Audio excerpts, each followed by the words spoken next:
بھائی فرما رہے ہیں محمد علی صاحب جرمن سے کہ ہم لوگ یہاں پڑھنے کے لیے آئے ہوئے ہیں تو ہمیں کام کرنے کی بھی اجازت ہے، اور جب ہم کام کرتے ہیں تو مخصوص حصہ اپنی انکم میں سے ٹیکس کی شکل کے اندر گورنمنٹ آف جرمن کو ادا کرتے ہیں، اور بعض اوقات ہم کسی ایسی جگہ پہ بھی جاب کر لیتے ہیں کہ جہاں گورنمنٹ کو بھی نہیں پتہ چلتا، وہ رولز اینڈ ریگولیشن بھی ہمارے اوپر نہیں آتے اور ہم ان کا ٹیکس بھی بچا لیتے ہیں اور حکومت کے معاملات کو وائلیٹ کرتے ہیں، تو کیا ایسا کرنا جائز ہے؟ یہی سوال ہے نا آپ کا؟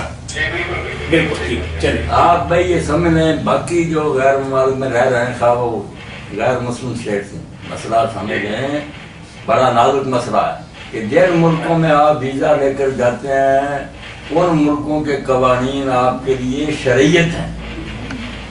سن لیں یہ بات، یہ نہ کوئی کہا کہ وہ کافر ہے اور ان کے ہم علاقوں میں رہ رہے دو دی چیک کرے۔ استعمال جو ہے نا امن دے کر کسی علاقے میں جانا، اس گورنمنٹ سے ویزا لینا کہ وہ ہمیں امن فراہم کرے، آواز آ رہی ہے اب آپ کو؟ مولانا کا بھی سنے ذرا تھوڑا بہت اللہ کے لیے خدا کے بندو اسلام کو بدنام نہ کرو، کوئی کام جو اس ملک کے قانون کے خلاف ہو ایسا ہی جیسے آپ نے قرآن کے خلاف کیا، آپ اس ملک میں گئے کیوں تھے؟ اپنے آپ ایک معاہدہ ہو جاتا ہے کہ میں اس ملک میں آ رہا ہوں، میں اس ملک کے قانون کی اطاعت کروں گا، یہ انڈرسٹوڈ ہوتا ہے۔ اس لیے اس ملک میں جتنی باتیں ہیں شریعت یہ کہتی ہے کہ اب وہ اوفو بالعقود، تمہارے معاہدے ہو گئے ہیں، ایک ایک بات کا اقرار تم نے کیا، کوئی قانون توڑو گے ٹریفک کا، تجارت کا، تعلیم کا، مجرم ہو گئے، اللہ رسول کے مخالف ہو گئے، اس علاقے میں یا جاؤ نہ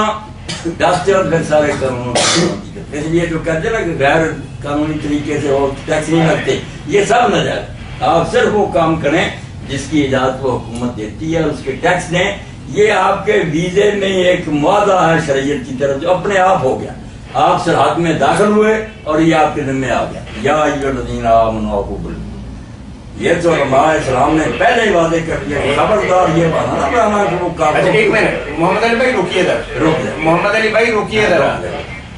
محمد علی بھائی پہلی بات مولانا نے یہ بتا دی کہ آپ دنیا کے کسی بھی ملک کے اندر جاتے ہیں وہاں کے قوانین پر عمل کرنا قرآن و سنت ہی کی طرح ہے، کہ آپ نے ان کے ساتھ ویزا لگواتے وقت ایگریمنٹ کر لیا کہ آپ میں ملک کے اندر وہی کروں گا جو آپ چاہیں گے۔ بات واضح ہوگی مولانا؟ اس کے خلاف نہیں۔ ٹھیک ہے۔ اور اسی طرح آپ میں سے جو لوگ ویزا لے کر جاتے ہیں اور غیر ممالک میں رہ رہے ہیں ان کے لیے بھی شریعت اسلامیہ میں جب ویزا لیا تھا نا اس میں آٹومیٹکلی یہ آ گیا تھا کہ تم وہاں کے قانون کی پابندی کرو گے، اس لیے اب وہ قانون وہاں کے نہیں شریعت کا حصہ ہے۔ تم نے خلاف ورزی کی یا آ جاؤ وہاں سے نہ رہو وہاں، ورنہ رہے ہو تو وہ جاپان اور چین کے قانونی دین کا حصہ، وہاں مستعمل بن کر رہنا تو ان قانون کی پابندی کرو۔ دین ہے یہ بیٹا جس پر ہم چلیں، کوئی ہمیں بدنام نہیں کر سکتا، نہ ہماری معقولیت میں شبہ کر سکتا، اور اگر ہم نادانوں اور بیوقوفوں کی طرح خام خواہ لوگوں کو مارتے پھریں تو یہ دعائی تو مچے ہی کہ یہ شرارتی ہیں، فسادی